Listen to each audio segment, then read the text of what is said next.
Hi, I thought I would put this out there today. This is something that I wrote that my friend Kelly encouraged me to write. It's about how the circumstances of my life led to one crazy situation and how I got past that situation and decided to change my life and make it a gazillion times better. And I hope you like it. It's called Better Late Than Never. In most of our lives, there are really only two times where our friends and family gather to publicly discuss our narrative, our wedding and our funeral, and we're only around to hear it at the former. This is why I've always taken my role as a wedding speaker seriously. I fell into wedding speaking by accident. As circumstance would have it, I grew up with a group of beautiful and intelligent women that everyone referred to as my harem. When the first member of this harem was getting married, I asked if I could deliver a toast at her wedding, and she and her future husband agreed. I have a tendency to give up on things that I'm not good at, which is an extensive list, but as I prepared the speech, I realized that a lifetime of reading, watching movies, and TV had prepared me with an innate sense of how to construct a narrative. And I've always been a sucker for that moment in any narrative of the big speech. I knew how to frame it in a thesis, start with humor to pull the crowd in, build the emotion slowly, and give a subtle but distinct emotional punch in the gut by the end. So I delivered my first speech, reduced much of the room to tears, and a wedding speaker was born. The problem with having a harem is that you must be careful to treat all of its members equally. So that night, all of the other members came up to me and asked, "What are you going to say at my wedding?" And I was signed on right out of the gate to speak at 5 weddings. And speaking at weddings helped solve what was becoming an ongoing problem. I always went to weddings alone.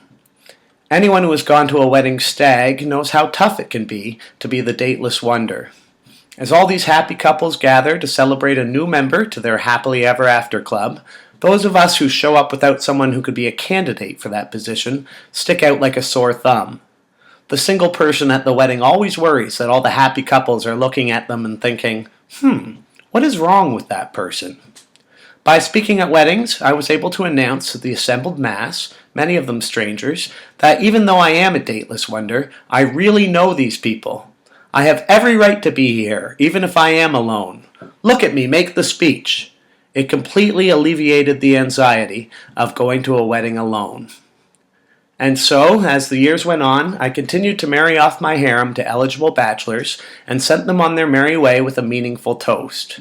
I was kind of missing the irony of always being the bridesmaid, but never the bride. Twice, I was the sole male member of the bridal party.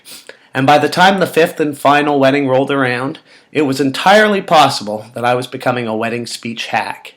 So comfortable was I with my ability to structure a wedding speech, I kept putting off the speech writing for my final performance, convinced I would be able to spew it out once inspiration hit me. But the wedding kept getting closer and closer, and no wedding speech was being written. There was an added pressure to this speech, beyond the fact that it was going to be my last toast to the bride.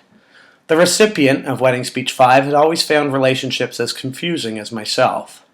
Although she was much more courageous with dating than I was, she always found adjusting to other people and their idiosyncrasies both humorous and mystifying.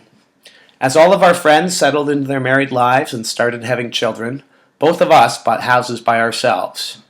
And when I called her and said I was a bit depressed that I had bought a house by myself and was moving on with my life alone, she said she knew exactly how I felt, and that she was going to book a flight from her hometown of Vancouver to visit me in my beloved Toronto, to see my house and try to make me feel better.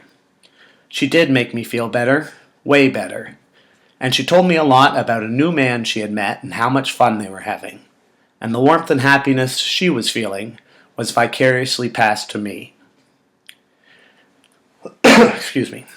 So I kind of wanted to knock this one out of the park.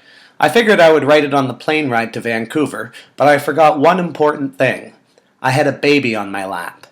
Wedding Speech 1 and 2 were going to the wedding with me, and Wedding Speech 2 had an under 1-year-old baby, and Wedding Speech 1 had twins that were just approaching their 2nd birthday.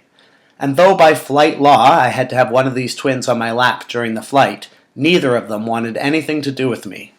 Wedding Speech 1 spent the entire flight walking up and down the aisle trying to soothe a crying daughter while placing the recently soothed other daughter in my lap, only to have that daughter get upset that her twin was getting all the attention and to start the whole cycle over and over again. All the passengers stared at me angrily, saying with their eyes, "Do something, you deadbeat father." I wished I was wearing a t-shirt that read, "These are not my children." Things went from bad to worse when we all arrived in Vancouver. Vancouver is a city that always winds me up due to its practice of aggressively justifying everything on both ethical and organic grounds. To cite two examples, when visiting a friend for brunch, she told us her husband would join us shortly, but he was off on a hike up a mountain that had bears in captivity. But it's okay, she assured us, because all of the bears have been abandoned by their mothers.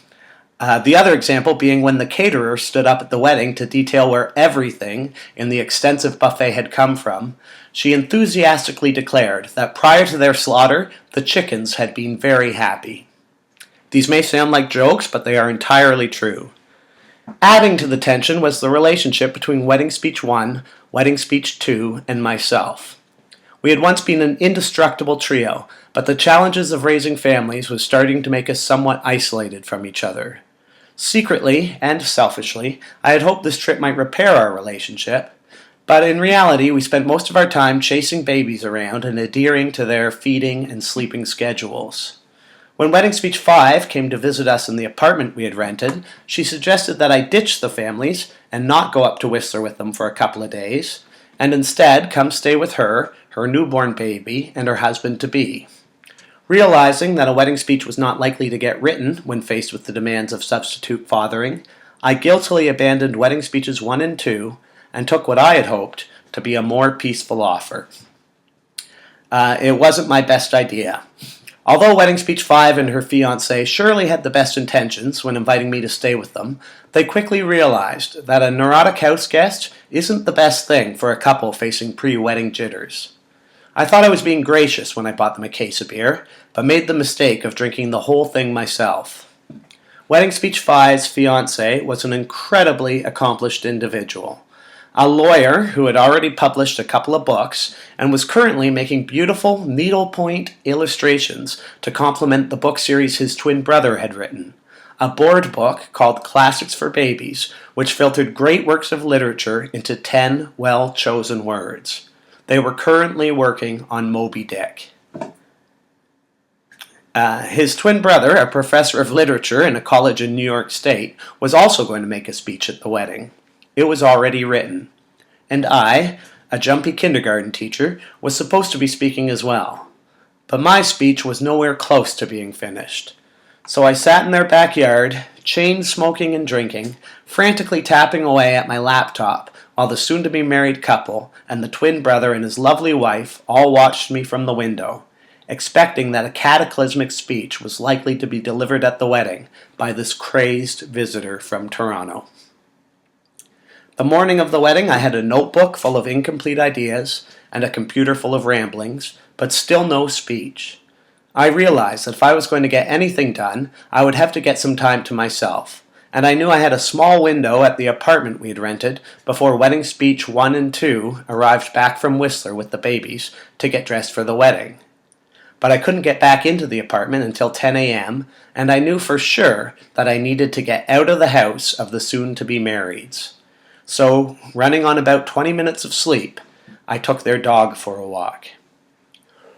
Excuse me. It should come as no surprise that as I furiously walked the dog, I suffered a fairly significant nervous breakdown. Looking back, I can see that all my neuroses had collided into a perfect storm.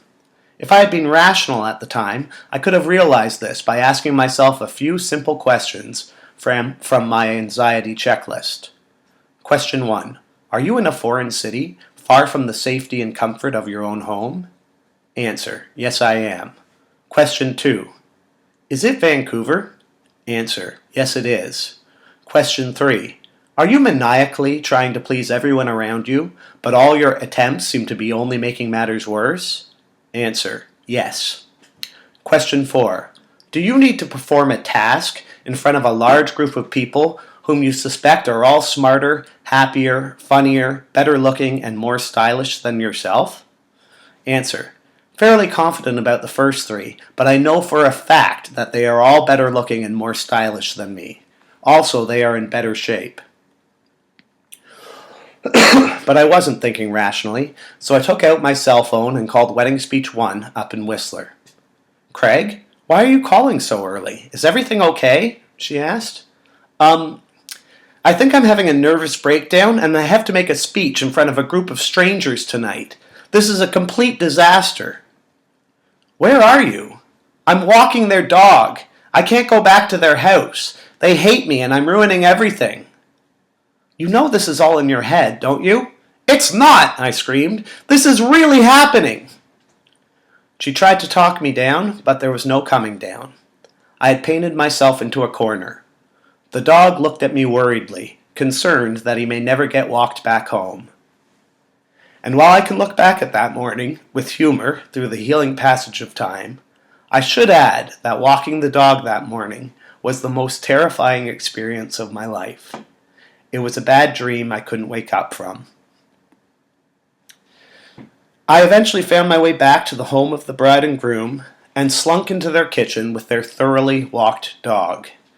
They asked if I was okay, and I stupidly said I was having severe anxiety about speaking at their wedding, but I would just pack my things, go back to the rented apartment, and get out of their hair. I called the cab, and we all waited in a silence that was so palpable I could almost taste it. I got back to the apartment, basked in the comfort of finally being in the familiar company of myself, and started writing. And the speech finally came. It was a speech about feeling speechless. I said that I was speechless about the amazing husband my friend had found. I was speechless about the amazing and supportive group of friends of hers that I'd been fortunate enough to meet as I stayed with her. But most importantly, I could see how happy she was being a mother, and how happy she was with her future partner, and I was so happy for her that I was speechless. And when I delivered my speech that night at her beautiful wedding, I accomplished my mission. I made her cry. The wedding was a success. It was West Coast organic in the proper sense of the word. The happy chickens were delicious. Wedding Speech 1 and 2 and I all celebrated well into the night as I basked in the congratulations of the assembled guests for delivering what all agreed was a heartfelt speech. I was sure that after an extremely trying day, I would wake up relieved and relaxed for the first time in months. The fact that I did not feel any relief the next day, I attributed to the fact that I was probably just suffering from a severe hangover. But on the day after that, the last day of our trip, I realized I still had one last thing I needed to say, or else I would never get better and get on with my life. As Wedding Speech 1 and 2 were putting their babies down for naps and announcing their intentions to take a quick nap themselves, I asked the question I assumed had been on everyone's lips for 35 years. Do you think, just maybe, the guy who has spoken at 5 weddings now, but never brought a date, don't you think that guy might be gay? There was a long pause. "Craig, what are you telling us?" asked Wedding Speech 1. "I'm gay. Of course I am. This is getting ridiculous." "What? I have spent my entire life telling people you are not gay." What followed was a day I will take with me to the grave. The love and support they gave me instantly melted away the 35 years of angst I had been harboring for being different. We talked and drank and laughed and reassured each other and connected in a way that we hadn't in years. I knew how lucky I was to have these people in my life. It was the best night of my life, and one I wish upon everyone who finally accepts their sexuality publicly for the first time. The fact that some people finally muster up the courage to come out to the people they love, only to be met with rejection, is, in my opinion, the saddest thing in the world.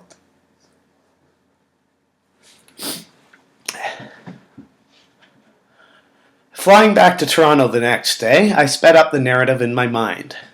I figured that in no time I could rip off my shirt and look completely abtastic dancing with the go-go boys in the clubs, but it didn't quite work out that way. A pudgy little neurotic can't change his stripes that quickly. But as I have tried to adjust to my new lifestyle, I am armed with a couple of powerful moments from that time in my life. I am armed by the love and support I received that night, as well as the love and support I continued to receive from the rest of my family and friends as I came out to them.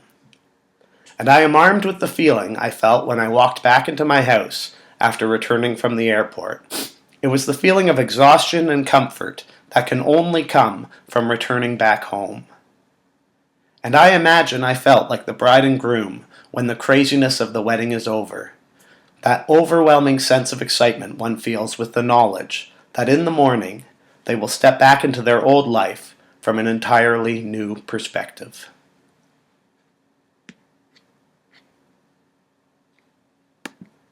So that's that.